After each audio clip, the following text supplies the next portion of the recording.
Thanks so much for joining us. Our big story right now on 12 News at 6. May 23rd will mark 11 months since Daniel Robinson vanished in the Buckeye Desert. His father moved here from South Carolina and has been leading search efforts almost every weekend. But now he says donations have dried up and he's hitting the pause button on the search. So what is next? Team 12's Josh Sanders has been following this story from the very beginning and has more.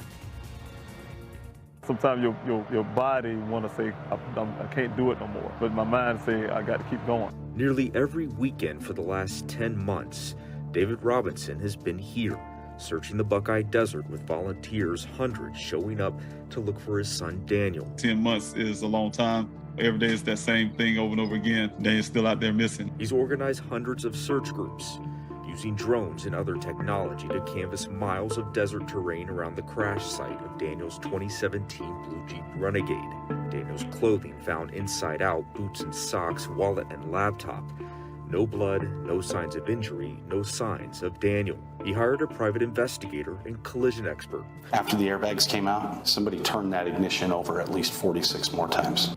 David's teams even found human remains, but not Daniel's. Funding generated through a GoFundMe account. More than $250,000 raised through thousands of donors. Everybody made that possible for me to remain here. Started off with roughly 200 people coming out there on weeks to go out there and search with me. That number has dramatically dropped. I'd be lucky if I get 20. But that funding has now run dry, leading David to temporarily pause the desert searches. The stress of the demands of trying to get the forensics work done on the vehicles and the clothing and everything else. Then I had to take away some of the equipment that's very vital and crucial. Buckeye police do not have evidence pointing to foul play. Despite pausing the searches, David remains determined to find his son and help others with missing loved ones. He's in early stages of establishing a foundation in Daniel's name to support other families with similar stories. It's a nonstop deal for me. I want to make sure that the same thing that I have gone through don't happen to another family. So if I can help it. Josh Sanders, 12 News.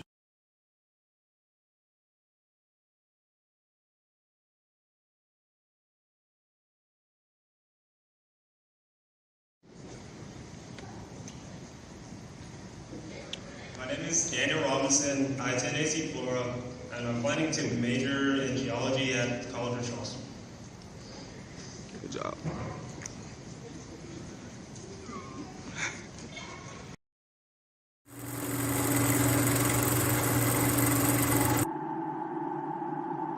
When the lights and camera turn off, I will be here. When the interest and conversation fade, I will be here. When there's no one around, a father will do anything it takes to be there for his son, to protect his family.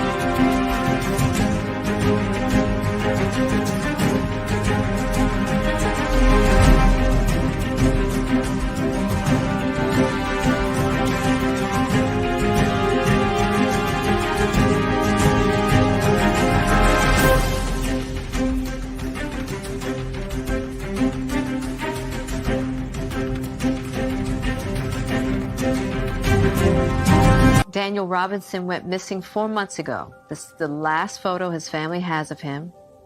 He's a 24-year-old geologist, last seen leaving his job site in Buckeye, Arizona.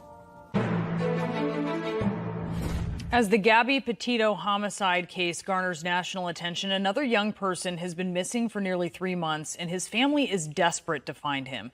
24-year-old Daniel Robinson, a geologist, was last seen on the morning of June 23rd, leaving his work site in the desert of Buckeye, Arizona. David Robinson had only one thought on his mind as he drove the nearly 1,800 miles from his South Carolina home to Phoenix. I had to find my son.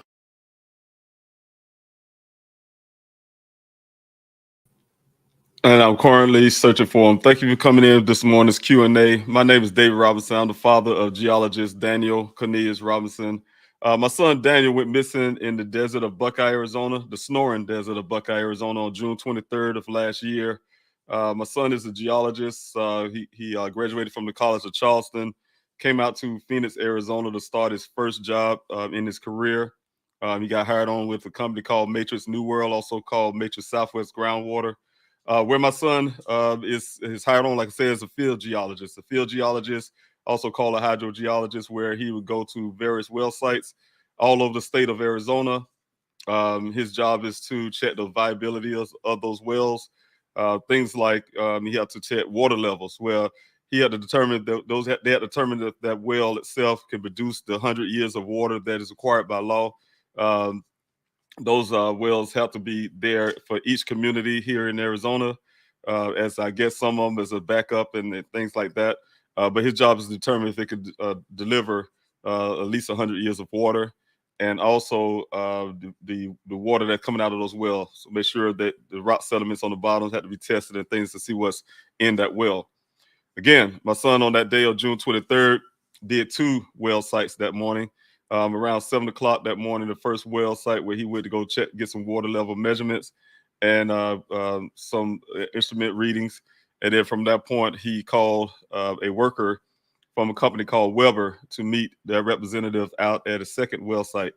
That according to this worker, my son did call him to get directions to this location. Once my son arrived, they talked for a brief moment on the side of the shoulder of the road outside of the desert. My son then followed him into that desert where they went 1 mile west, and then they went 2 miles north to get to this well site inside that desert. Once arriving on the well site scene, the two had a brief conversation, according to this worker, and that conversation was about 10 minutes long, where my son had asked if they wanted to close the well site down for the day because of pending rain, and also because he wanted to go out and get some rest, or did he ask the worker, did he want to go get some rest? But whatever happened there, the worker said that my son eventually waved off, and it drove off where he was never ever seen again. My son, like I said, almost 30 days later, his vehicle showed up. This vehicle right here is Jeep 2017 Jeep Renegade. Showed up in a ravine that's almost 3 miles away from the work site, farther into the remote area of the desert, in a 20-foot ravine. Everything on my son's, possibly everything on my son's body was found near this crash site here, the vehicle, 3 feet away in a pile, allegedly. We're still trying to figure out if that was my son's clothing or not, but allegedly is his clothing lying on that ground almost 3 feet away in a pile. Of course, over a period of time, I was already been doing my searches out in the desert of Buckeye, searching for my son at that well site. It was based on the well site. It was based on his vehicle, trying to locate his vehicle at the time. But when the vehicle showed up, of course, I expanded my searches over not just a well site, but of course, as the crash site here area based on science. Now, according to the Buckeye Police Department, they believe my son wrecked his vehicle down in this ravine, and he didn't sustain, even though the vehicle flipped and rolled and twisted and turned. According to the way he described it to me, is very violent. He said the good thing was my son didn't sustain any injuries, and he had a seatbelt on, and because he know how the seatbelt locks once the vehicle get in the crash. And also that he didn't see any blood in the vehicle. That's the reason why he feel that my son is sustaining the injuries.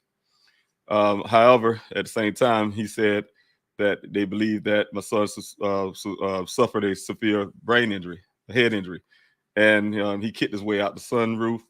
And once he got outside the vehicle, he decided to shred his clothes off because brain injuries make you very hot, according to this officer.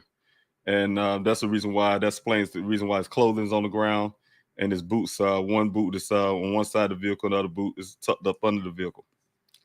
He believed that my son, because of that head injury, was disoriented, decided to walk off, and go hide up under a tree somewhere to cool off, and where he probably succumbed to his injuries, or some wild animal got hold to him. Later in that conversation, when we moved to the police compound to see the vehicle, he also described that maybe my son decided to leave his family, did all of this to leave his family to join a monastery and become a monk. So after hearing those theories, of course, I had to decide to get my own private investigator. And in my private investigator, when he came on, he immediately, being an accident reconstructionist, saw that the vehicle's damage didn't match terrain up front. He saw the two pressures on the windshield, as if something, there's nothing out there in the desert can explain the two impressions on the windshield, not even this ravine. The two impressions on the windshield, as if something or someone tried to throw something into the windshield, beat it with a bat type instrument or something heavy on both sides of those windshield, and coming down from one corner on the passenger side to the hood of the vehicle. The other thing is, my investigator also found red transfer paint on the line side on this vehicle that's lying down on the ground, and there's nothing red in the desert. So that was another indication that this vehicle did not wreck in that ravine. It was just put there. The other part is my investigator also noticed that according to the police department, my son kicked out the sunroof, and there's some glass that's sitting on the ground in perfect shape. It's the perfect shape of like something that was taken out and smashed on the ground. Wasn't scattered, things like that, but it was in one little spot. He said the police department told me that my son kicked out the sunroof, and that's where the glass came from. It's sitting on the ground there. An investigator found out later that that vehicle do not have a sunroof glass. It just have a panel, not that vehicle there. Now there is a glass that busted out in the on the driver's door, and we're trying to figure out where that glass is located, because there's no glass in the vehicle. And like I said, the glass is on the ground near the scene. It was in a perfect shape. It's not scattered. It is there, lying on the ground, and smashed up, of course. But there was no glass in the vehicle. It appeared that the vehicle door was open when the glass got busted out, and that the glass was not outwards, not inward. So we tried to figure out that part of it, where the glass on the ground came from. Later analysis, still to this day, have no proof of where that glass is on the ground actually came from. So that was some indication that would show that that vehicle was probably most likely put there, and not, like I said, crashing that site. Also, my investigator decided to, after he found out that he gave me, they turned the vehicle over to me the next day. The vehicle was found on July the 19th, almost 30 days after Daniel went missing from that well site. On July 20th, the Buckeye Police Department turned the vehicle over to me. I was able to have them hold it for 3 days, to put a tarp on it all as well to keep the rain off of it. And in the meantime, in that 3 days, I was able to secure already meeting with the Chief Hall, Chief Sanders, and some of the other staff there. In that meeting, I demanded them to do some fingerprinting on that vehicle, because I found out they didn't do any type of forensic work at the scene. And they decided to do so for me. They gave me a partial report there at that meeting, and promised me a full report along with all the pictures that I have, just including this one picture here, a part of that set of pictures. Give me all the pictures they have of everything they took at the scene. And so the vehicle's there for that 3 days, and then they added a few more days just to do the fingerprinting of the vehicle. Of course, my investigator, like I said, when he came on, he decided to go up there and get this vehicle, get it removed there, and also get the information, since they said they told him personally they didn't have any more case. They're not doing an investigation. And so they was willing to turn all that stuff over to him, which they did. They turned over the black box data. That's where he got it from. And some other things. Of course, once he told them while he was up there to pick the vehicle up, what his plans were. His plans were to take that dashboard apart, take the infotainment system, and send it to California for analysis. After hearing that, they scrambled for some other reason, and then they refused to let the vehicle go. From that point, of course, my investigator called me, let me know what's going on, And I found out through their attorney, I guess it's a city attorney, that they couldn't hold the vehicle because they already released it to me. And they had to release it to my investigator. And they knew the only way they can hold on to it is if I say, hey, they could keep it. But they knew I wasn't going to do that. So I had to come up there to sign some paperwork to release, say, hey, they did give me the vehicle. Indeed, signed the paperwork, handed it over to my investigator. He got out there where it's a secure location at this day. Like I said, he read that black box data. The black box data showed that the vehicle was driven 11 additional miles. It was also showed that the speed of the vehicle at the time of impact and things like that. So all the data that y'all guys hear from some of the stuff that my investigator came from the black box data that the Buckeye Police Department pulled themselves. They have neglected to put those details in their report, but my investigator came out publicly with those details. So some of those details y'all read about the additional miles and things like that. That wasn't in the police report. If it's in there now, they have just recently done so. So those things are some very important clues to what happened on June the 23rd or any time after that. So as well. So I'm here this morning to answer some of the questions that you may have. Again, you guys know I haven't been doing the Q&As for just going to be on Wednesdays now, Wednesday morning, and Wednesday morning and Wednesday evening. We're going to have the prime time as well at 5:30 today. So if you guys want to come back and be a part of that, I would happy to see you out on that Q&A as well. We're doing once a week because I need some of this timing to do a little bit more. Started doing a Q&A because of the interest of everybody. Also to get some information out about my son's case to everyone and try to make sure there's a lot of things floating around and you guys can hear some things straight from me. If I don't know all the answers, I'll be honest and tell you, hey, look, I just don't have the answer to that. Or if it's something that based on my investigation, I can't speak for Buckeye Police Department. As far as I know, they don't have an investigation. And they have never come to me or my family and told us they ever had an investigation. And so we had to take it that way, no matter what the public thinks or what they may write in a piece of paper somewhere on what they call as a police report or anything like that. They have never verbally came to us and told us they're doing an investigation. So one of those things is if you guys cannot, okay, yes, if you can, please, when you come out and ask your questions, please put the word question there, capital letter Q or some kind of question mark, just so I can see your questions that come down the comment section. I will be doing that. But first, I want to also remind everybody of the Day of Remembrance that we're coming up on June the 25th of this month. I'm still asking anybody out there who have missed a loved one, want to be a part of this, please contact us and let us know. Hey, we want to make sure you're there to highlight your family.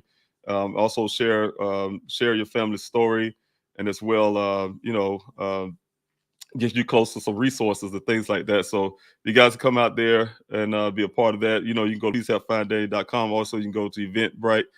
Those information is right there on the bottom of the screen there. If you guys can, it's going to be from 6:30 to 10.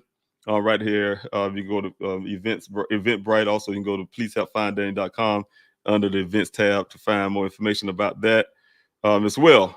But for the family who want to be a part and want to have your table there and your banners and things like that, please contact us.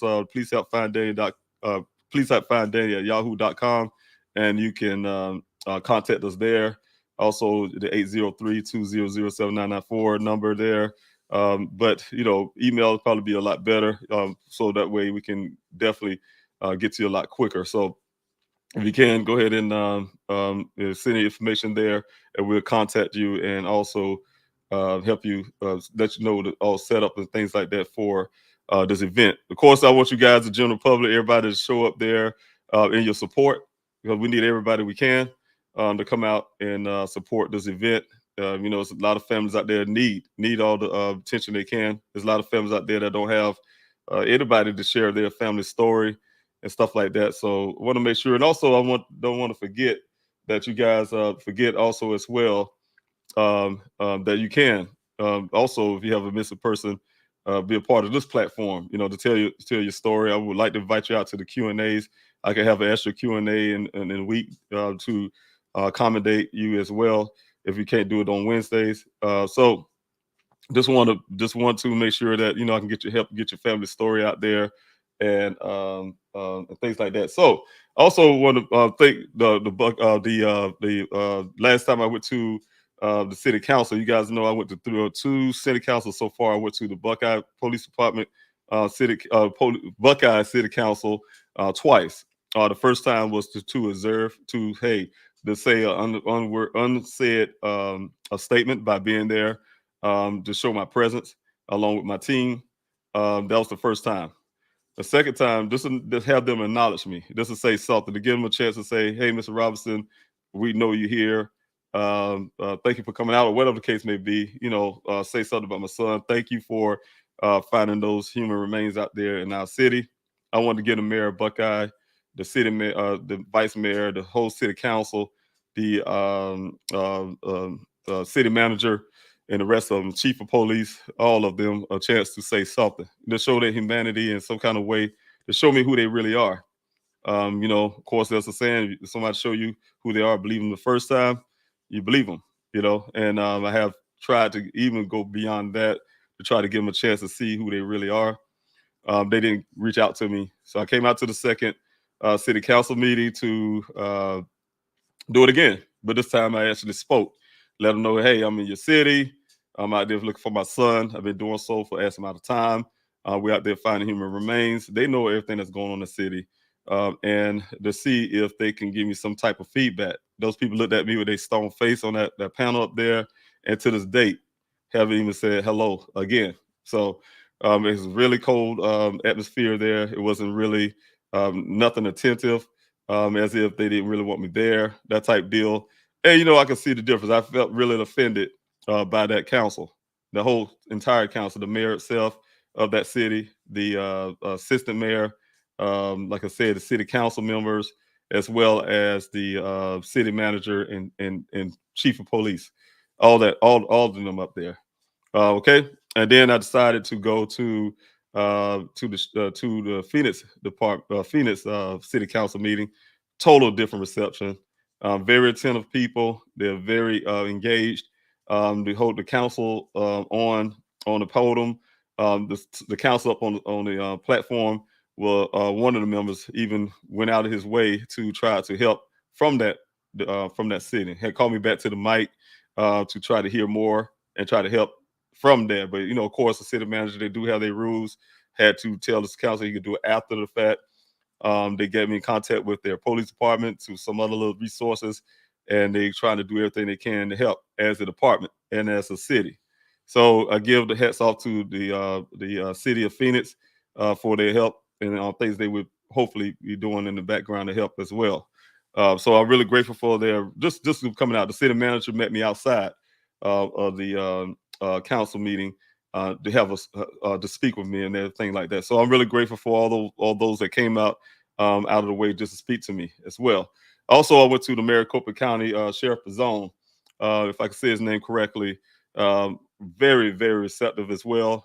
Took his time out to have a meeting with myself and one of my team members, and just listen to hear us out. One of the biggest things that was for me is just the police department, just to hear me out and say some things that let me explain some things that was going on in my purview, the way I see things and the way things I found as well. So I was able to share those things with him. Very receptive. Like I said, he was out there taking notes, listening, and gave me some resolution on some things.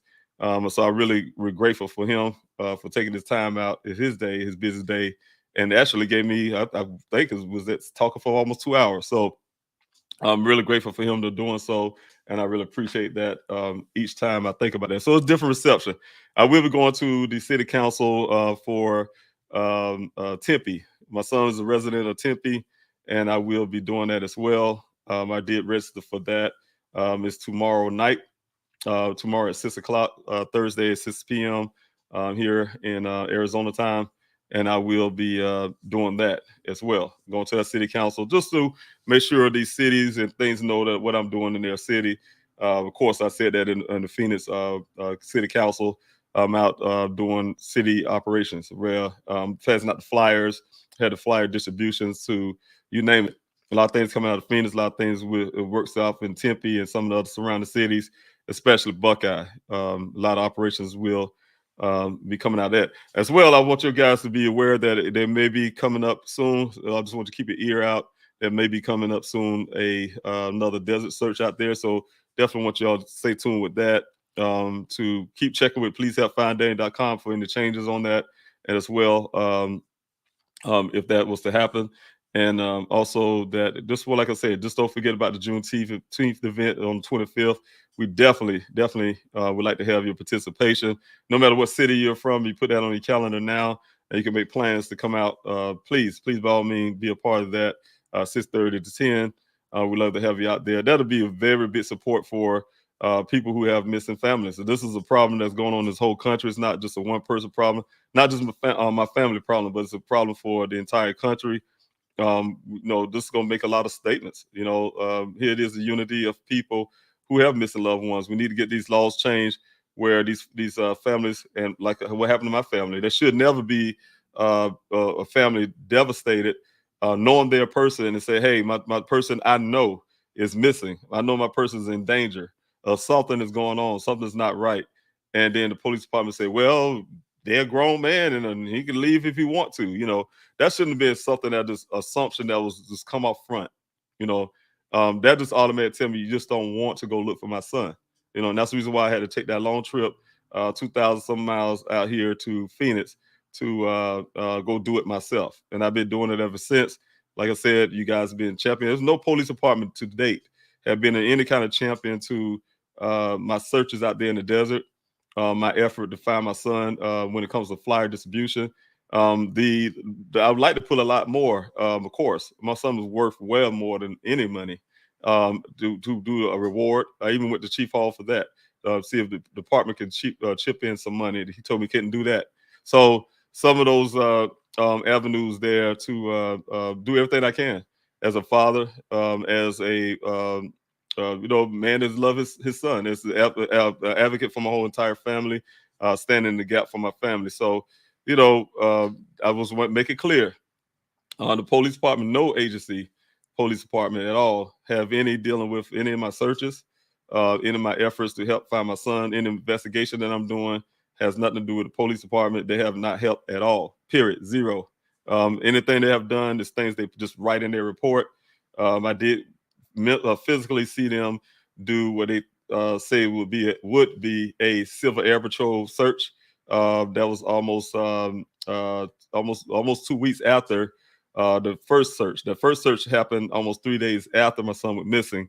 The second search, like I said, a Civil Air Patrol was almost two, probably right at 2 weeks of later out there to search for my son with the Civil Air Patrol. But each of those times they came up empty with zero, nothing. But in the same area that they searched, they claimed they searched very diligently with these people that's supposed to be professionals and all this stuff.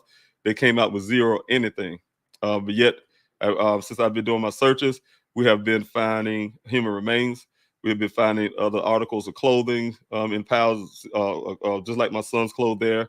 My investigator found the sock that belonged to my son near the well site area, a well over 3 miles from where he was, near the well site from where this vehicle was recovered where they recovered everything else. So things like that. We found a cell phone near this area where the vehicle was found. So we're finding things out there, but yet they say they have professionals out there. They have these so-called cadaver dogs, with it plural, and they search dogs plural, and everything else. They claim it. This will make themselves sound good. It sounds very exciting. And what's sounding exciting to me is some Ashes Hero thing they told me. Mr. Robinson, when this vehicle was found, they said they was out there for over 12, almost I think like 20 some hours, they're saying, but a long time out there looking for my son. They said that day when the vehicle showed up, and they used those cadaver dogs, the search dogs, and helicopters and all kind of stuff. And Mr. Robinson, the helicopters, we had the man, he was hanging out the helicopter. We called this a low flying search. We was hanging out the helicopter and leaning out there and looking down at the ground, looking real hard trying to find your son. And we was flying the helicopter so low, you could hold your hand up and touch the bottom as they passing you. That is super Ashley Hero stuff. I mean, I call it belittling me. Like, I'm some somebody to joke with and think it's funny, and you can just say little things to me like the monastery thing, and so on and so on. It's not funny. My son is missing, and if you was to take a case that way, it really shows your character. It shows you are as a person and things like that. Like I said, I don't have any good thoughts about anything that have that bears the word Buckeye. You know what I'm saying? I see the city council. I see how the mayor do things. I see how the city assistant mayor and the whole staff up there, the city manager, to this day, none of them have ever offered any hand, offer any condolences, offer anything. They keep on with their business at like they hope that, I guess, they could just wash Mr. Robinson away, but it's not happening. So I do want to put that out there.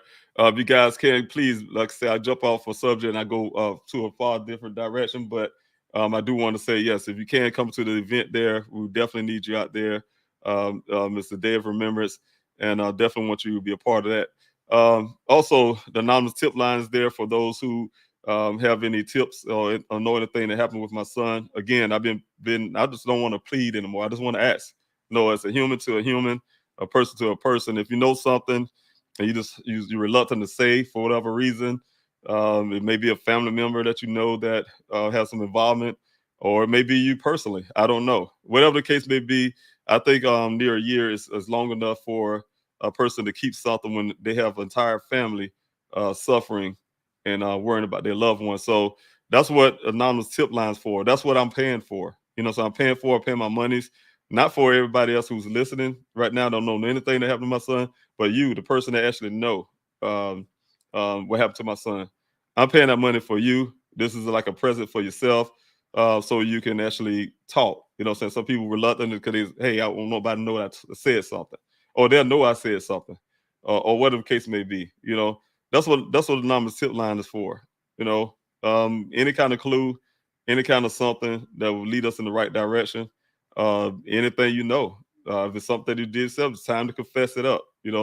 Man up or woman up and be a human and be part of society to tell the truth. I mean, if it's something that it's time to talk. So you do have the anonymous tip line down the bottom of the screen there, strolling there, and you could call that number 24 hours, 7 days a week. There's operators there to listen to your call, take your call. Again, they will allow you to be anonymous if you like.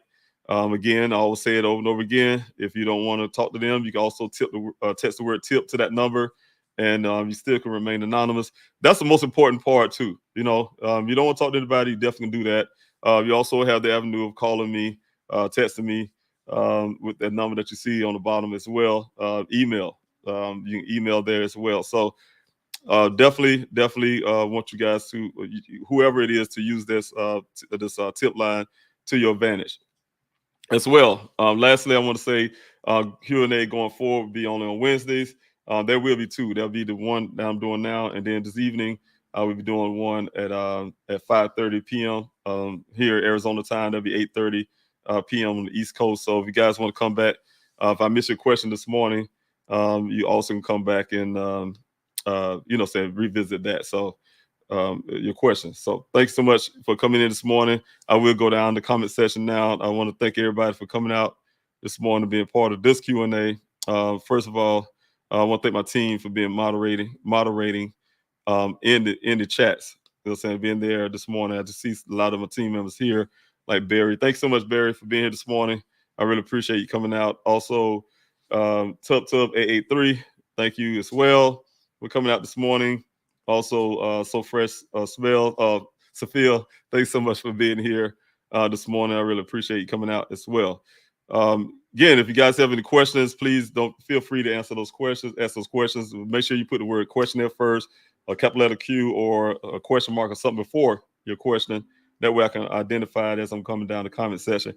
Do want to say we have 117,009 voices that have signed the petition. So you can go to pleasehelpfinddaniel.com and sign that petition.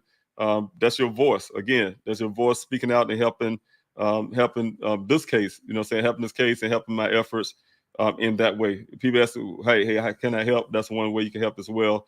To sign that petition, you can sign it multiple times if you have multiple email addresses, you can definitely do it multiple times. So definitely that is your voice louder, amplified. So you definitely can do that as well. I'm looking for that. All right. Also, you can donate there. Thank you, Sophia, putting that up. For donations, I definitely, at this point, I told you guys before, that's one of the hardest things to do. But I tell you what, it's needed. So I wouldn't have gotten to this point. I wouldn't have these banners to the flyer distribution doing well. As in the searches, of course, I had put those searches on pause, but I wouldn't have had those searches in the first place, the way and the magnitude that they were going, and didn't get the equipment and things like that I needed at the time, especially for my investigative team. And those things wouldn't happen if you guys wasn't donating. You know what I'm saying? So you donated. You guys can look at the GoFundMe and see how much you have donated since my son had been missing. And those monies has really had help. You know what I'm saying? It really got me to the point of things that accomplishments. So I definitely need constant funding. There's not something that I just needed a one-time deal, and it just stopped. I just stopped operations and done. No, I'm trying to keep operations going. I'm really pushing hard to do so, and to keep the searches going. That's a lot of areas out there that still need to be searched. It was really hard for me to put the search on pause, but those some of the things happen when the funding started getting low. Of course, you guys know I had to move those monies around to accommodate everything I'm doing here in Arizona. So, of course, some things had to kind of slow down to a point to start off a full search to doing once every other week until, to the point where it's at now. So again, I need to get those searches back up. I need to get this forensics work done that we talked about and also on this Q&A, things like that. So you guys know, the ones who have been coming out to the Q&A know some of those needs. So thank you so much. And don't forget that any amount helps, anything helps. And I really appreciate it. For everybody who are already donated and still continue to, I really appreciate that. God bless you for that. Me and my family, very grateful. I'm very grateful for everything you do, being a part of that. Thank you, Tanya Beth, also for being here this morning, taking your time out to come out to the Q&A. Also, I just want to make sure Barry put this up again. And this is for the Juneteenth event. The Day of Remembrance event. Again, it's 6/25/22. You guys come out 6:30. It's Arizona State Capitol. Just please join out there. Share it with your friends and your family. Share the story. You guys come out and share your story. Share your story about your missing loved one.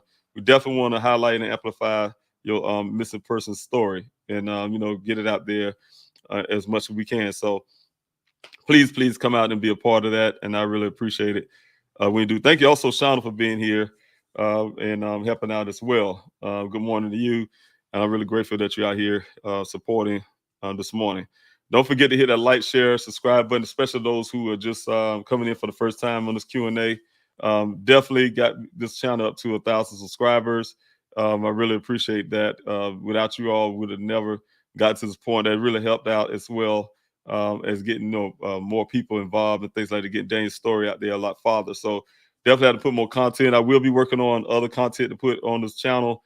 Of course, I got to be, to get the algorithms going, you got to have some kind of content. That's one thing the Q&As every day at one point worked out for, is to get this channel out there as well. And also, you got to have that content going. But every other Monday, Wednesday, Friday is what I was doing. That helped out as well. But I need to put more content up, so you guys will see little videos here, maybe some TikTok stuff that we posted out. Giving some information about upcoming events to some things that just may be on my mind. So you guys look at this channel, come back at this channel, and patronize this channel to keep the algorithm going and keep that way I can reach out to more people. This channel will be able to reach out a lot farther. And that's the whole name of the game for this channel. It's not an entertainment channel. It's for awareness and things like that. What I'm doing now, Q&A, and as well as hopefully helping other families who decide they want to come on as well. So please hit the like, share, subscribe. You can help share Daniel's story. All right. And this Q&A again, if you guys have a question, please start up this Q&A. If you have a question, please put a capital letter Q, a question mark, or the word question before you ask your question, and I will be finding that as I'm coming down the comment section. All right. Let me see if I can find any questions here. I'm going down the comment section here now. Again, if you guys do that for me, it'd be easy for me to see. I do see a lot of people here that would like to stop and say thank you for being out here, and I really thank you for, definitely being out here for this Q&A. I just want to put some of the stuff that the moderators, team members have out here. Do you have any suggestions or resources to tap into to get further in the case? Ask Mr. Robinson if he has considered. So you have things like that. Please, the moderators in there, you guys can hear some of the stuff they're saying in the chats there as well. And I'm right here to try to answer all the questions I can. All right. And let's see. Here we go here also as well. Thank you, Shauna, for putting that up. Please share on social media and the word of mouth about the Day of Remembrance. You guys, if you can, please tell your friends, your family, everybody about this event. We definitely need the numbers of people showing up out there. We definitely want the awareness of this event. This event is very important, not just for in terms of Daniel, but a lot of other families and stuff as well. So you guys can please try to reach out to as many people as you can to let them know about this event. They can go on pleasehelpfinddaniel.com or Eventbrite. There will be a link here in the comment section for Eventbrite for you guys to RSVP and things like that to sign up. So, all right. And I do have one here. When and what was the last update provided to you by the Buckeye Police Department from their investigation? Well, first of all, they don't have an investigation as far as I understand. But the last thing I heard from the Detective Biffin is a little feedback from my request and my request of what they're doing in terms of a new tip that we have. You guys, most people who's been following Dane's story on Twitter and things like that know what I'm talking about exactly. I would not be really voicing it as much here this morning, but it was a tip that came up on the comment sections. So that's why I say these comment sections are very important. Sometimes I don't get to watch it. Some people make comments all the time, especially on Twitter and some other social media. And I'm so busy that I just make the post, and pretty much I don't have the time to actually go down the comment section. So I apologize. I try to look at most of them as I can, but there's so many. Sometimes I don't get a chance to look at everybody's comment. So I end up missing it at first, but it was brought to my attention about this comment that was there, suggesting some things. And so we were definitely looking into that. I'm looking into that from my point of view. And also I was making sure that the Buckeye Police Department is doing as well. So I called to check in on that. Like I said, these guys were not going to call me. So I called them and to inquire about what they're doing on their end. And I did hear some feedback from the Detective Biff, and that was the last. It was probably about almost a week and a half ago now. So definitely would like to hear more about that. As a matter of fact, that's one of the things that was on my list to call again today, and to follow up on what else they found or what they're doing, and just kind of stay on them. You got to stay on top of them to see if they say, everything's on record, what they say they did, and then we'll later find out if they actually did it or not. So that type of stuff. So, all right, Dan. I have a question here from T and Wildflower. Thank you so much again for being part of this Q&A and coming in this morning. Ms. Robinson, how was the Tempe Council meeting? It will be on Thursday. I haven't been there yet. This meeting, the City Council meeting, will be this Thursday, tomorrow, at 6 o'clock, I believe it was 6 o'clock tomorrow. So I will be there tomorrow for that, and be able to talk to that City Council and see how that goes. And I will let you know that'll be a part of my next Q&A, telling you guys how it was. I'm sure I'll be saying it on some little video or like in one of the social media platforms. So definitely, I hope and pray that I have some good feedback from that, as well as just on my point. I'm just making sure that these cities know or be reminded of what I'm doing out here in Arizona. I'm looking for my son, and that's the bottom line. I'm looking for my son, and I need all the resources and help I can. Like I told you, since I've been here, I have zero to none resources or help from the police departments. So reaching out right now, I'm still constantly going to reach out and try to get help. I'm pro-police. You know what I'm saying? Much as you guys hear me say things about Buckeye, I just tell the truth, though. I'm not so pro-police that I put a blindfold on my eyes and try to make cops look good when they're doing a bad job. You're doing a bad job, you're doing a bad job. It's like if you own a corporation, you are not to put a blindfold over your eyes, your workers, which the police department is, work for the people, you put a blindfold over your eyes when they're not doing their job. They're doing their substandard job, or they're not doing the job the right way, and you don't say anything about it. That says a lot about you as a CEO or whoever, if you don't care about your department or your business. So the thing is, we own the police departments. When I say we own, it's the taxpayers' money. We own those departments. Those people, they put that uniform on. They raise their right hand, just like I did when I joined the military, joined the army. And you say you want to do this job. You want to do this job for the people. When we go over there in Afghanistan, I was over there in Afghanistan. Well, just join the military. Period. I was doing that job for the country. I know how I was doing. Like I said before, you guys, they don't put a gun to your head and make you join the military, give you some of your rights that as a human being. You're not no longer as called a person when you sign up to be in the military. You actually you are for lack of words, property in a sense. You know what I'm saying? You lose a lot of your rights as a person. You have to ask somebody sometimes, can you even go do something simple as go to the bathroom, for instance, that type deal. So you give up some rights and things like that. But you know when you go join the military, the first thing they do, put you in basic training. No matter if you go there to be a plumber, say, hey, I want to join the military to be a plumber, you have to learn basic training, because when they need you, they're going to put you right there on that battlefield. So the thing is, you know what you sign up for. The same as well as the police department. They know what they sign up for. And if you can't do the job, or you're too lazy, or you don't take no compassion or no kind of stance on another person's family, and treat it like you would your own, you don't belong in a police uniform. You know what I'm saying? In my opinion. So I call those things out. I just know we need the police department. And so that's why the first thing you do when something like this happens, you go reach out to those people who are responsible for your safety and things like that, so to help you out. All right.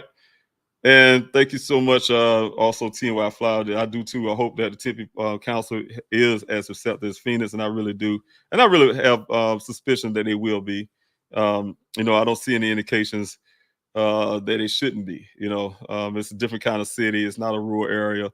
I don't, in Buckeye, they do have some areas there called the little sundown areas, sundown towns, they call it. And, people with that kind of ideology tend to live in rural, away from the city areas. And I can see Buckeye being that way. And the reason why they makeup may be just that way, so the makeup of, just like I said, I remember one time when I first came to Arizona, the first thing I did was reach out to the Buckeye Police Department, of course. I had the first time meeting with Detective Biffin. I didn't know who he was. He told me to come up to this the police station in this shopping center. Went up there eager to talk to the detective to try to get all the answers I can. Meeting him for the first time. Hey, they're supposed to be helping me find my son. And I remember walking in that building. The receptionist behind that desk, some white guy, older white guy, sat there. And as soon as I walked in, I said, hey, how you doing, sir? Yeah, what you want? What you want? Just like that. I had to take a step back like, whoa, what did I say? I just said hello. That's Buckeye. That's the Buckeye attitude. When I look at it hindsight, the guy yelled at me what I want. Hey, I'm coming to see. He's not here. He's not here. What you want with him? He asked me to come here. Got make a long story short, I wouldn't leave, so he got some other lady come out there and say, well, he's not here, can we take a message, blah blah. I'm really confused. I said, okay, well, he told me I literally got the phone with him and told me that he was there waiting on me. Right, told him I was running a little behind, I was gonna be there. As soon as I walk out the building, literally walk out the door, call him. He said, well, they told you I am here. He came out some side door and he was right there. So that's the attitude. That's the attitude of the apartment. That's the attitude of that whole area there. And I'm starting to learn more and more. Like I said, people show you who they are.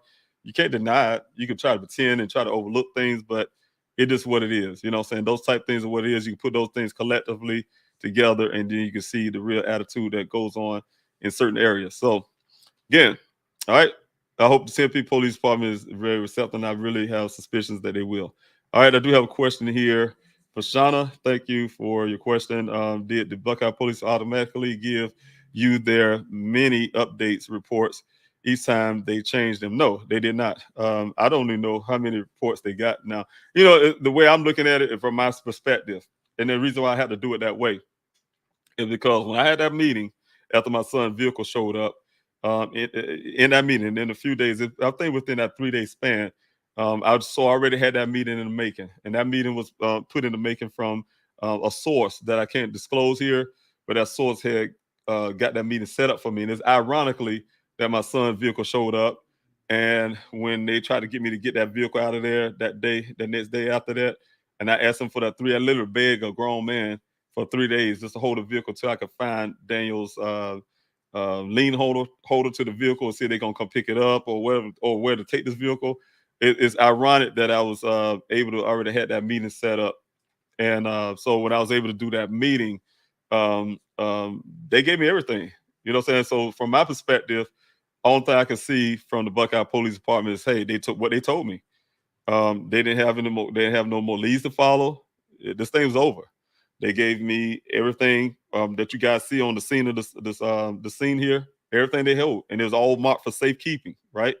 The evidence wasn't there. They weren't keeping it for evidence. They ain't saw it as evidence. They just saw it as for safekeeping. That means that what I was told from my investigator, that means that they believe what they saw here was nothing. That's why they do no investigation there. That's why they did no forensic work. All they saw is he wrecked his vehicle, took his clothes off, and what? He gonna come back for his things. Here you go, family. See you later. Be good. All right. They also in that meeting, Chief Hall kept using the word plural, pictures. They only gave me, and I'm telling you, think about this now. They never showed me this crash site. I found this crash site on my own. You know what I'm saying? Well, not on my own, but they never showed me in my family this crash site. I've been here since my son was missing.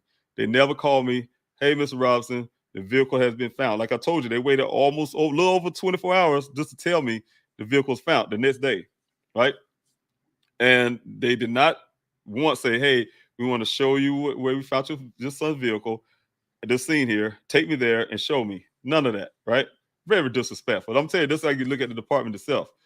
And so, like I'm saying is, in that meeting, I was able to, like I said, get the items from that scene, and also they gave me the, the items from the scene, and also told me that it was going to give me the report. Because I say at that meeting, I say, hey, I want a report to see what you all have done. Basically, that's what was in my mind. I want to see what you guys have been doing since my son was missing, right?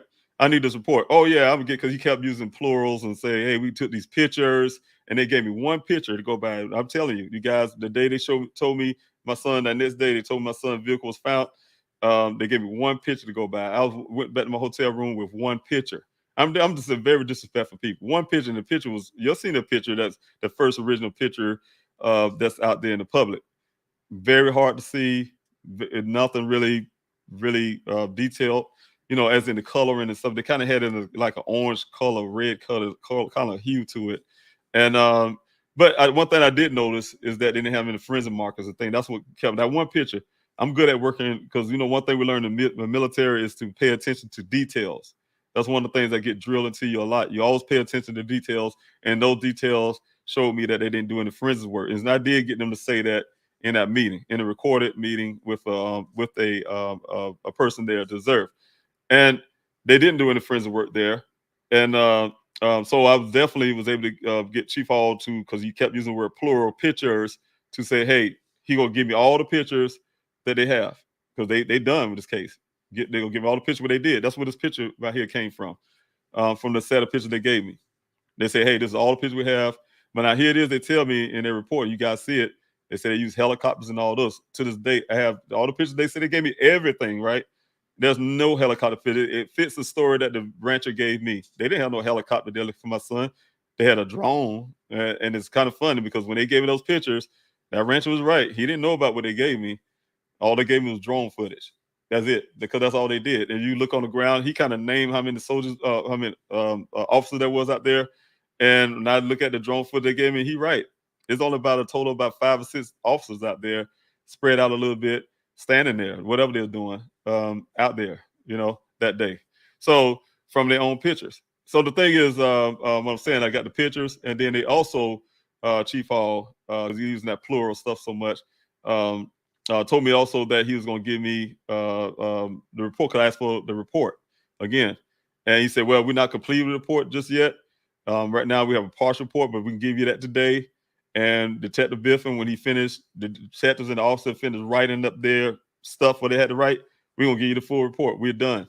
They're done with it. They're done with the case. They're done with the get. And then, like I said, they met me out there, gave me the bag for safekeeping, and it was done. They gave me everything in terms of that police report. I have what they gave me to say, this is the final police report. And they gave to me unredacted.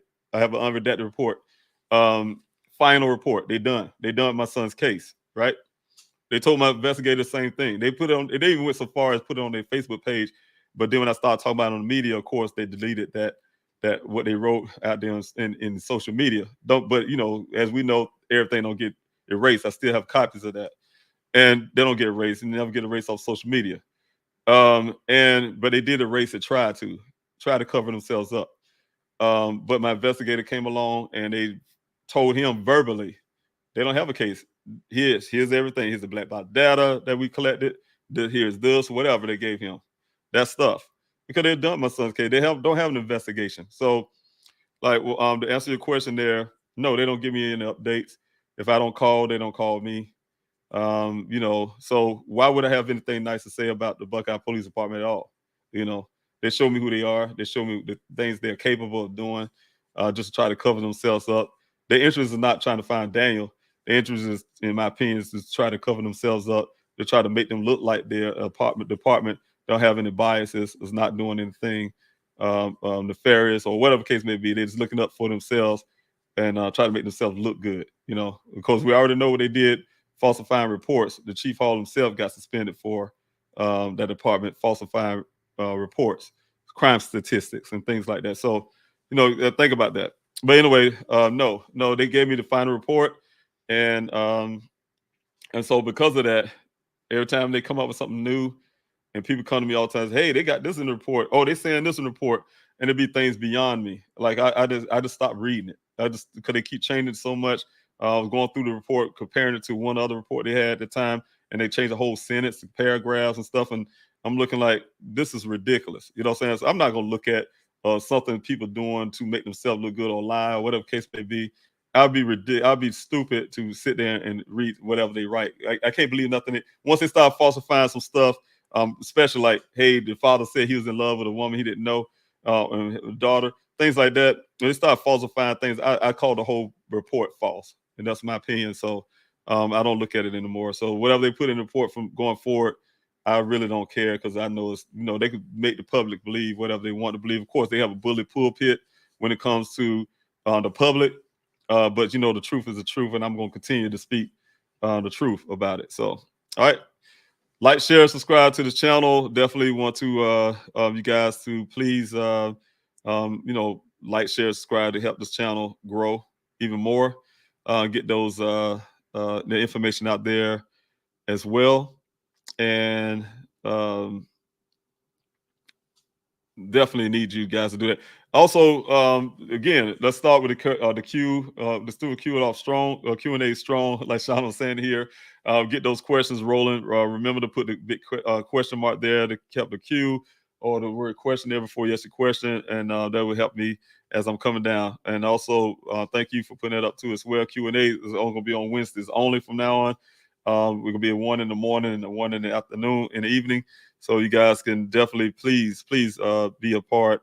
You know what I'm saying? Just please be a part of that. Definitely this Q&A is helping in many ways, you know what I'm saying, for new people. Sometimes you hear the same thing over and over again. I get it, especially those who just come on to support. You hear the same things over and over again at some point. That's definitely for people who just coming in. That's why I need new people to be able to hear those things that I say over and over again. It's very important because, you know, they just don't know. So, all right. It definitely helps out if you guys can bring more people along and share this channel. Thank you, Chief Sophia, for being here this morning. I just happened to see that big question mark there. Good morning, Mr. Robinson. Your question is, any progress on analyzing the phone back yet? Yeah, I'm talking to my investigator about that. I'm still trying to get some information back from that. I seen a news clip saying Buckeye Police Department is now deciding to pull satellite imagery. So certainly hope so. It would be helpful. Yeah, they should have done that on day one. I really hope so as well. I've been trying to do so with the satellite imagery, and I run some roadblocks because I've found out there's a lot of different companies, and you name it. It is a lot to try to figure out who to reach out to. Anybody can go to some of these other mapping systems, and a lot of those updates. What I have seen is either going to be before Daniel went missing, and then they are finally updated. Like I said, now, for instance, and it's well after Daniel went missing, and so. I never had anything that would cover the area where Daniel was actually missing to try to see anything. So I'm sure it's something out there. I did find out thousands, of course, we already know that, satellites out there in space is floating around and be canvassing areas and stuff, especially near this White Tank Mountains, because you have a couple of things. You have infrastructure there. It's some miles away, a good distance away, the big nuclear plant.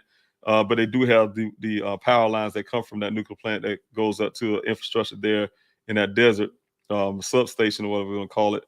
Then they also have the military base on the other side, on the east side of that White Tank Mountain. So, that whole area, to me, I know somehow, some form of fashion has been monitored. You always see the jets flying over from the military, things like that. So if there's any way I can definitely get in with the military, that definitely would help out as well. You know what I'm saying? I know they have footage from somewhere. Somebody has something. And no, thank you, Shauna, for your question there. No, I haven't got anything from BLM yet. Like I said, those guys shut down once I proved, according to what ended up happening, and this, what happened is there was the information given to them about the location of this vehicle. I was trying to figure out if this was on federal land or not, because of the mapping. We already knew that you literally can go a few steps west, standing in the nose of this vehicle, and we knew that you'd be walking into BLM lands, Bureau of Land Management, and that's federal land. So we wanted to make sure. It's a couple things I looked at it. My son, that vehicle being that close to the land, at the time I didn't know it was actually on there, but that close to the land, that means that anything could happen. It was so close that the federal government should come in on my son's case because it happened so close to proximity of their lands, right? And what do it take? Do I have to be literally sitting on their property to say, hey, we need to take our nose and make sure no crime didn't happen in my on my day land, right? Is in their neighborhood. So long story short, of course, send the coordinates there. Coordinates the coordinates I had sent wasn't correct at the time. So I was able to get the exact, went out there on my own. Like I told you guys, I go out there sometimes, that desert out there by myself. I just don't announce that to people because, my own safety. But I was able to get the correct coordinates by sitting out there and take the coordinates right at the spot, And so when I look at put those coordinates based on the map that this BLM representative sent to me, and those coordinates, yeah, the vehicle itself is on, according to their map, is on federal land, right? And so I reached out to him and let him know that, gave him the coordinates. And once I did that, now his tone has changed and said I need to go through my attorney or some police officers and things like that. So that's what it turned out to be, where they shut down once I could prove that indeed my son's vehicle is on their property.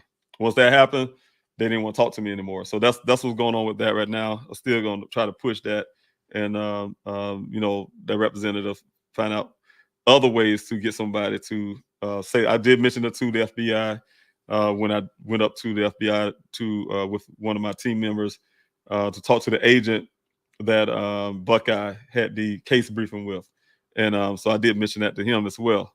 All right, we'll see where it goes from that point. All right, there you go. Also, Barry, thanks so much for your question. Where was Daniel's vehicle when you first saw it? Was it at the Buckeye Police Department? Yes, it was. When I first saw it, that's when Detective Biff, and like I said, they waited over 24 hours to tell me. Now, these people knew that I was out there in that desert found human remain, and also out there searching for my son. Out there, because everything was based on the well site at the time, and they know was out there working very hard searching for Daniel. Rescue mission, right? Matter of fact, I even was inviting them out then. Buckeye Police Department. Nobody come, like I said, since. Nobody came out to any of my searches or volunteer anybody from any kind of law enforcement. All right, I'm trying to help out at all. And so they know I'm out there working hard, constantly calling them, trying to get answers to any information they may have concerning my son. And these people secretly had this search they're claiming of my son when his vehicle was found. So no, they waited over 24 hours and just alert me, you know, and then called me up to the police department in the parking lot. They didn't even let me go inside the building. Met me in the parking lot at his vehicle and showed me that one picture and 2 maps that he had of the scene, and explained to me and gave me those 2 maps and that one picture. Right, very bad picture at that. And then he asked me to follow him to the compound, which I thought he said he wanted to see this vehicle, blah, blah, blah, whatever. And, it bothered me, but yes, I want to see it. I want to see what happened to my son. I thought it's taking me to the scene. I didn't know what the scene was or where it was at. No, I followed him to a few blocks down the road to one of their compounds where they keep showing up vehicles or whatever they get from suspects or whatever. I don't know. And that's where the vehicle was stored, at their location. So yeah, I only saw it there that one time. I saw that vehicle only twice. When Detective Bifford showed it to me that day, and also when my investigator showed it to me at the secured location is at currently. Those 2 times. Never physically touched the vehicle. The closest I ever been to that vehicle, the closest point was the 3 feet away that Detective Biffin was showing it to me. When he walks 3 feet away and start opening the door and lifting the airbags and stuff. That's the closest I've ever been in a vehicle to this date. My investigator, I wasn't even 20 feet to that vehicle, probably about 15 to 20 feet away from that vehicle. I never got close. All right. Ed, go. I have a question here. Thank you so much for coming in on the Q&A from YouTube. Has the amount of attention from the public and podcasts, etc., help your and the PI's investigation more than the PD did? Yes. Sending lots of love, lots of positive thoughts to you and your family. Thanks for your positive thoughts and all that. I really appreciate that, because I definitely need that positive energy. That helps a lot. But no, I haven't gotten any help from the police department. Anything from the police department did not help with investigation. Okay, well, I'll take that back. What did help from the police department is them giving over the black box data. If they haven't done that and said they didn't have a case, and they told my investigator they're not doing an investigation and gave that black box data to them, we would have never known about those 11 additional miles on the vehicle. We would have never known that the vehicle being cranked 40 sometimes after. Certain little things we know about those vehicles, those are things we would not know. So I'm really grateful, in hindsight, knowing that this department did that, because of the way they're handling things now, and they're doing everything they got. To me, in my opinion, they're doing a PR cover my ass campaign. They would have never had any intentions to find out what happened to my son, and those things, that information like that would have been buried along with the things they're doing to cover themselves. So I'm really grateful that God intervened at that moment and had them to tell my investigator that and turn those things over to him, where he was able to do that. So, but as in the general public, I did have some problems. Of course, a lot of people are passionate about helping with my son's case. Here it is, a father looking for his son out there. I get it. They're really upset with the Buckeye Police Department, their performance and what they're doing. And I get it. People want to help. So it was some instances where my investigator was very frustrated because some things that was going on out there in the public, because this case became kind of national, and people's out there trying to interrogate workers, and even from what I heard, some workers was out there getting threats or some stuff like that. So I get people get passionate and stuff like that, but it was going a little too far. People trying to do their own investigations to you name it, but it really was hurting the investigation. Like I tell you, the instance where I was talking to the guy who claimed he was a federal law enforcement officer at the time, and then later I found out he wasn't, but I still wanted to get information I can, what he did know or whatever case may not know, and kind of put it together, see if those was truths or not. And I was unable to complete that in my own investigation because there was a internet sleuth, they call themselves, going out there, putting his information out in the public, without even talking to me about it or anything. So sometimes, that to find out what we're doing. And but anyway, sometimes those things is hurtful. Also, as well as I have went through some little threats, in a sense. I call it threats. Hey, if you don't use this lady, she's supposed to be this great thing, you don't use her, you don't love your son or something out of, so to have, some kind of, condescending stuff that's going on. So things was bad, but on the whole hard part of it, from the public, I got more help from the podcast, like you was asking there. The podcast, people using their platforms, to put Daniel's story out there. It wasn't for the internet people. We want to call them sleuths as well. It wasn't the internet folks who use their platforms, their YouTube channels and things like that, put Daniel's story out there. I wouldn't know what I'd be doing. So I'm really grateful that people's doing that, and that helped a lot. Like I said, that really helped in terms of donations, that help with the people coming out to help with the searches, the people signing the petitions, all of that. Everything came from that kind of help from these special people off of YouTube and things like that, utilizing their platforms to help out. So yeah, great things did come out of the public. Great things come out of the podcast.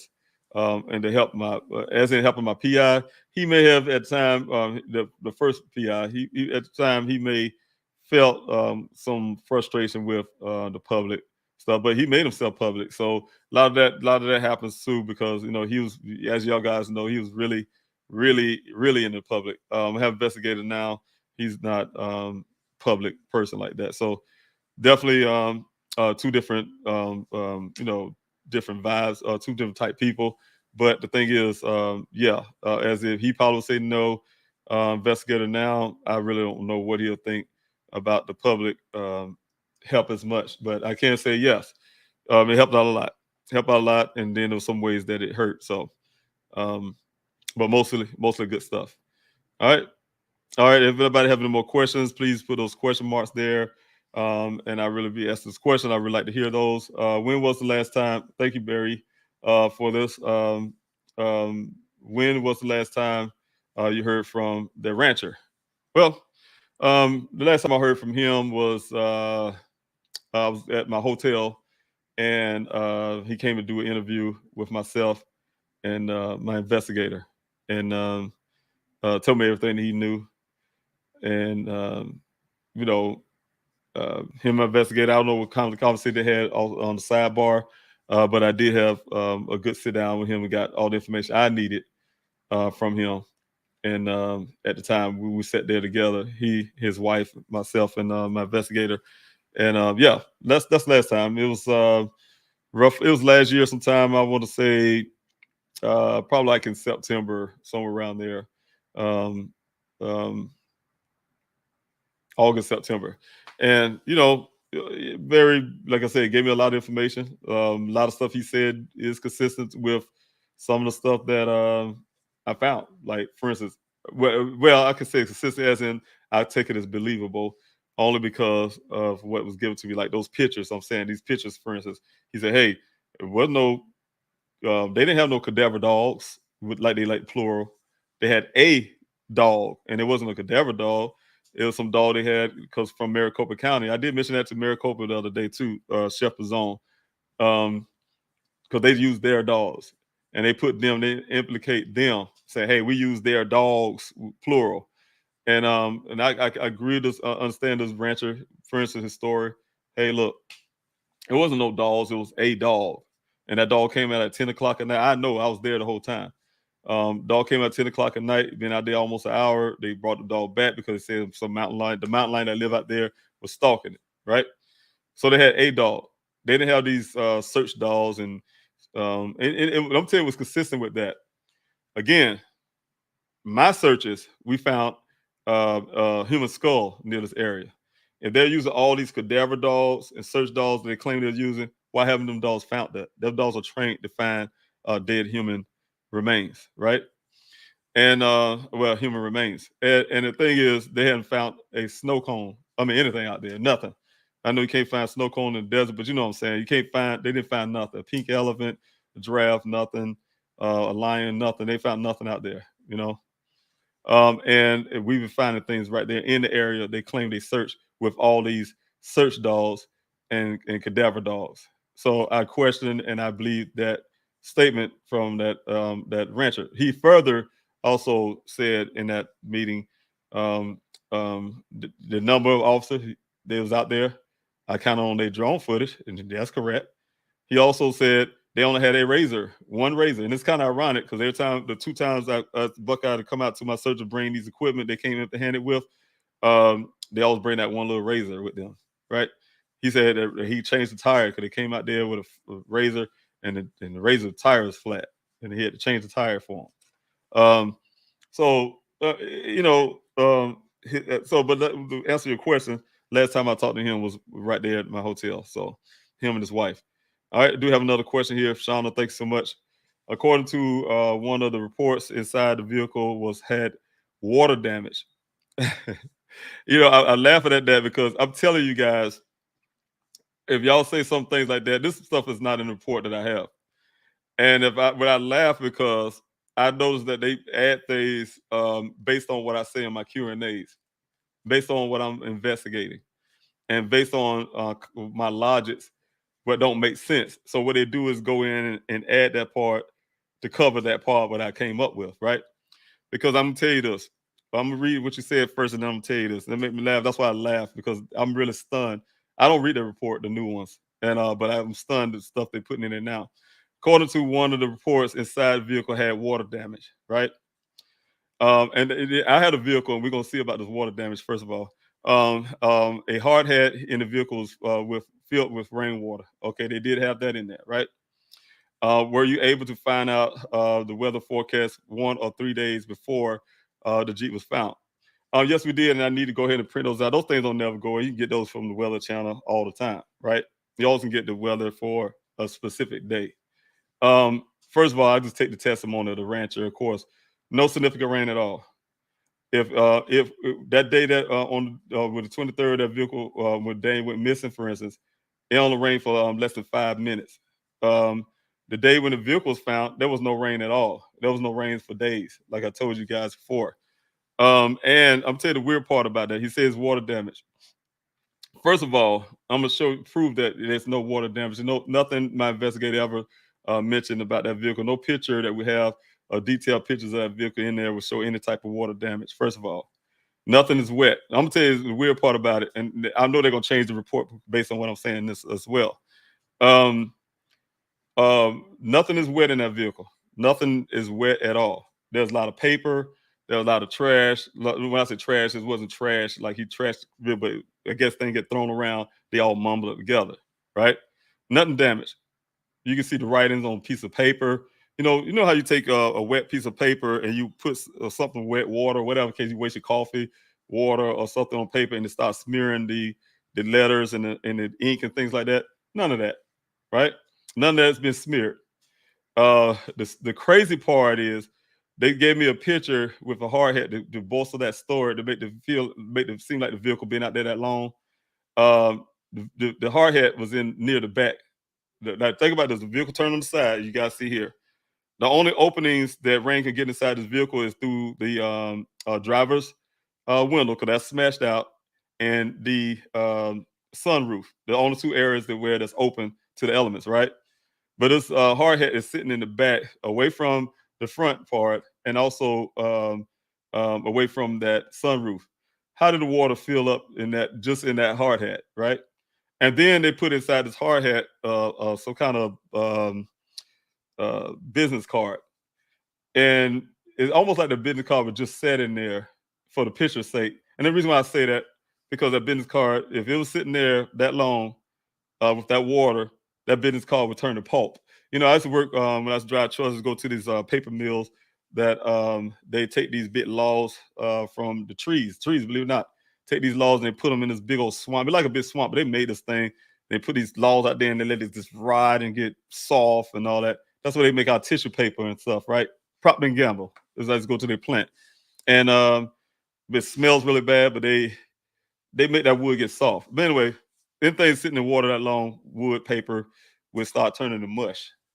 And it's funny because I'm more of a logical person than any detective up there at Buckeye, and it don't make sense. And you can see the cover up, you can see the lies, you can see the setup, all that, and it's crazy to me. You know what I'm saying? And it's make me more angry that I had to keep certain things to myself.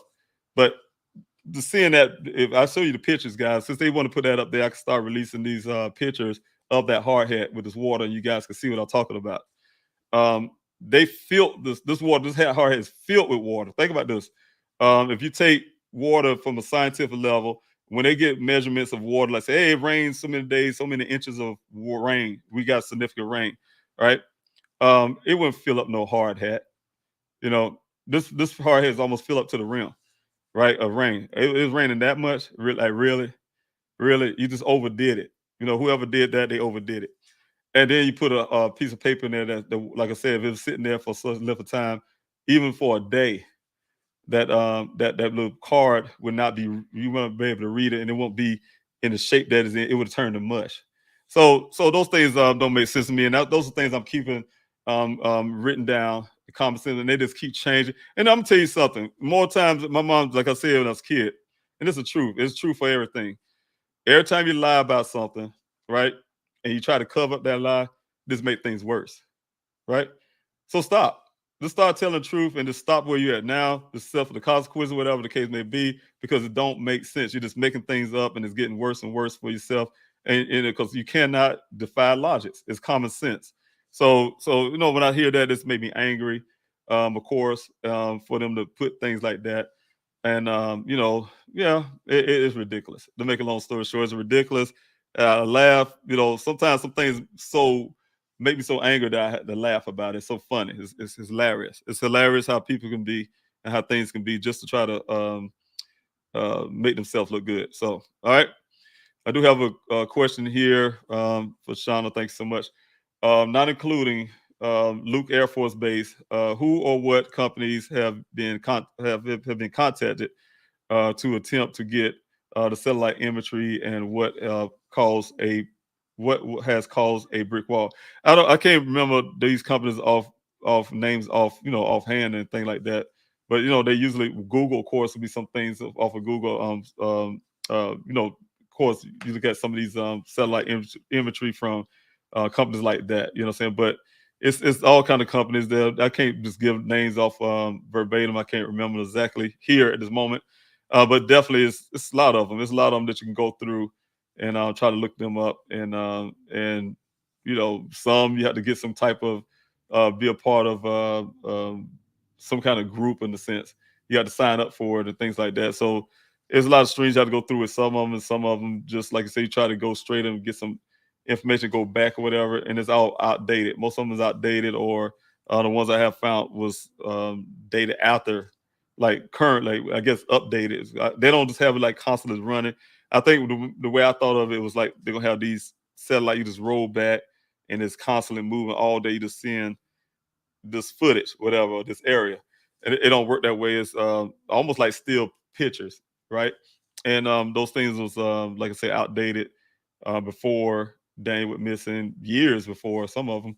And you know, it's hard. I can't name all of them name wise, Shauna, name wise of these companies, but definitely is some out there that's outdated, and then some that just recently probably updated. I'm not sure. The ones I looked at fast, they might update now, but I promise you it wouldn't be on that date. You know what I'm saying? But Daniel went miss on the 23rd or 24th or 25th or anything like that, that you can find those images, whatever. But I have never seen nothing that's rolling. That's what I'm saying, like some live feed or something of uh, that area out there. No, I haven't never seen that yet to this date. But I see things like still footages or whatever, still pictures, but the dates for those are, like I said, is always outdated. So anyway, I would hopefully Buckeye or whoever would actually get those footage, of which I don't have no confidence. I just think those are wording. It made them look good. Yeah, we're gonna look at we're looking at satellite imagery, and we are doing targeted searching now. Just targeting where though? I mean, where they're targeting at? You know, if you claim your searches was thorough the first time, why you all of a sudden now you say you're doing targeted? So like I'm saying, it's all PR stuff. You can't can't say, hey, I look hard for this person, and then come back almost a year later and say, oh, now we're doing targeted searches, just using these keywords. We're doing targeted searches of the same area. We're doing targeted searches there, that type deal. So I don't know. All right, I do have a question from Esther. Thank you, Esther, for your question. Let me make sure I didn't miss any more. Yeah. Thank you, Esther, for your question coming on to the YouTube. Hello, Mr. Robinson. Did you record the interview with the rancher? Yes, of course I did. And my investigator as well. So at the time, my investigator at the time as well. So yes, I have. So I will, do have that. This rancher, he did also say that he's willing to testify to his story, and it's sad to me that the guy that said he's willing to testify to his stories, his account, is not written detail in that report. I'm sure now I'm speaking about it, I'm saying this way again. Good morning, Buckeye. Thank you guys for coming in to this Q&A this morning and being a part of this Q&A. I really need your support. But I need you to do one thing, is I need you to like, share, subscribe to the channel, and share it to all your other law enforcement buddies, and try to see if they can come in and help in this case. And the reason I'm saying this, guys, because they watch this Q&A, they watch what I have to say, and then I laugh like I did earlier, because I see some of the stuff they have in the report reflects things I say in the Q&A. So I get it. I get all of that. I see what's going on with that. All right. So yes, I do make sure Buckeye, I know I record and do everything. Like I told the detective, Sergeant Hanneman, what his name I think it is, in the interrogation room that he put me and my daughter into, and he was telling my daughter to break in, me and my daughter to break in Daniel's apartment, just don't get caught, right? And I told him, I said, I was having me talking. I said, yeah, I record everything. And he jumped off the table and said, you record everything? I said, yes, I record everything. And he turned red in the face and walked out of the room for a second, but then he came back. So I kind of laugh at that. They know I record everything. I record everything. I keep records and stuff like that. So yes, that's who I am as a person. You got to be detailed in everything you do and say. All right. Thank you also for your question here off of YouTube. Chrism 789. If I said incorrectly, apologize. Question: at this point in time, have the police ever said what they think happened, where Daniel is, and what are your family, you and your family's thoughts? I followed the case, but the first time making a live. Well, at this point, yeah, the police they always their first theory came with this vehicle, and that's the only theory I have from them from that date. Again, that theory is that they believe my son himself, the day he went missing or whatever. The way I appear, they didn't tell me when, and I only can go by what the rancher that reported this. I'm sure told him that he said he did. The vehicle wasn't there 2 to 3 days prior, right? So the vehicle wasn't there. That also backed up by the Buckeye Police Department searched themselves. They searched this area, they claim, right? When Daniel, almost 3 days after Daniel went missing, and the vehicle wasn't there. So that backed up the rancher's story. But their story is, and they sticking by this, is that somehow my son was riding around that desert for 30 days, almost 30 days, and decided to wreck it in this ravine right here behind me. And not only, and the detective told me how they feel it did. It rolled. It's like it rolled. It flipped the surroundings on the front end and hit the front end and flipped and rolled and twisted and landed on the side. Right. I mean, this real violent way he was moving his hands and everything, showing me. Right. That day he was showing me the picture. And their theory is, after all of that, the good part is, after I was telling me that devastating thing, he said, the good part is, we feel that your son did not sustain any injuries because he had a seat. We didn't see any blood in the vehicle. And we know he had the seatbelt on because the way the seatbelt locked and yada, yada, the airbags deployed and all that stuff. That's when he went through the whole theory. But they gave me that theory, and then the detective follow up with the monastery thing, that he might join the monastery, become a monk. They stuck by that. And everything they've done from that point is trying to reflect that story, you know. They rejected my investigators' findings. the other sock that's near the well site, to the 11 additional miles, to the vehicle being cranked over 46 times. You know, all of that stuff. The red transfer paint, they ignoring all of that. And you guys can read that report. There's nothing reflective in that report that would suggest anything other than their story they're trying to bolster and keep. And then also reflect that they're trying to make them like they're doing such a great job trying to look for Daniel. They're investigating this thing. That's the only thing you'll find. You don't find any other theories, possible theories that they're looking into, and they're really investigating and doing. You know what I'm saying? So no. And from my family view, I can't speak for everybody. I can speak only for myself. I don't take away from my family, of course. My family is in pain. They love Daniel. They're worried about him. They're looking for me to find these answers, you know. But I only can speak for myself. You know, I don't get to talk to all my family every day and things like that. I can't say that. I'm really busy, and it's sad to say it, but it's true. So I don't know their thoughts of what's going on with the Buckeye Police Department right now. I do know that the Buckeye Police Department is not reaching out to any of my family members or anybody to give us anything. So answers that we get, they always call me. Hey, find anything? And did the Buckeye Police will say anything? Whatever the case may be. You know, those answers I had to give to them. And I'm the spokesperson in the sense, the lead, trying to find out what happened to my son. So those feedbacks come from me. Like I said, today I'll be reaching out I will be reaching out to today, Detective Biffin, to see what you guys are doing today, and you know, see what they're doing today, and in terms of the lead that we're working on. So now I'm working on.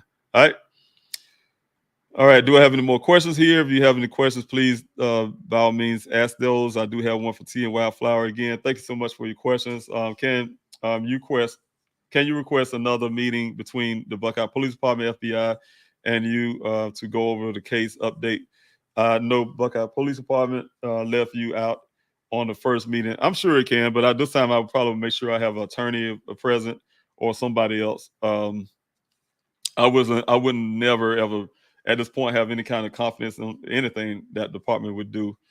So I would have to make sure I have it, my backup plan whenever it comes to discussing, or doing anything with the Buckeye Police Department. So I will be, yes, I would probably be looking at that one day for sure. But you know, in the meantime, I found other avenues. I did get some information on other avenues where I can do some other things to elicit and make the FBI on my own look into this thing. So, all right, and I'll be working on those things sometime soon. I'll be getting with my team with that, and we'll be working that together. All right. All right, I guess that's all the questions I have for this Q&A. Again, I'm David Robinson, the father of geologist Daniel Cornelius Robinson. I thank you guys for coming out to this Q&A. I will be coming back this evening for this evening Q&A to prime time. It'll be at 5:30 p.m. Here, Arizona time. Also, that's Pacific time for California and Nevada. And also, for those on the East Coast, that'll be 8:30 tonight p.m. So you guys, if you want to come back to this Q&A, I really appreciate it if you can. I get it. Some of you have some of the same questions. You know, I really wish I had time to add more content and things like that to this channel to give it a little more something for you guys to watch and things like that. But like I said, it's not an entertainment channel. It's just really trying to get the story out for my son and try to get answers to what happened to him. I'm really reaching out really hard to whoever know what happened to my son, how many people, whoever they are, know what happened to my son, who has those answers, to man up or woman up, or just be a human. Like I said, to show some type of empathy, even small, and give us something to take my family out of this pain that we have, you know what I'm saying? So, and myself. So please utilize that tip line number, and I will put it back on the bottom. Don't forget the day of remembrance. I do have that strolling for a while there, but the anonymous tip line, please utilize that. It's for that person. It's for you who's listening in and know something will happen to my son. There's no time to try to cover up or hide or protect. You know, Daniel's young man. He's a human being. He's a living person. breathing person. And you know, if you know anything, you should speak up and bring some peace into this thing. So, all right, again, my name is Dave Robinson, father geologist Daniel Robinson. I thank you guys for being here, and I really, really would love for you all to come back to this evening's Q&A if you can. Be a part of that. Invite somebody else. Just let them know about this channel. Thank you to the moderators, to my team for moderating and putting out information in the chats. Again, don't forget about the day of remembrance. Again, that's a very important event. Very important event, and I want to make sure you guys are a part of that. So, again, if you can come out for that, make plans for it now. Put it on your calendar. That would help tremendously. Again, if you have any questions and I didn't get to them, or you got some ones that didn't come up on my chat side, please come back this evening and ask those questions. I will be here again to do that. God bless you. I love each and every one of you. Take care of yourself. God bless, and I'll talk to you soon.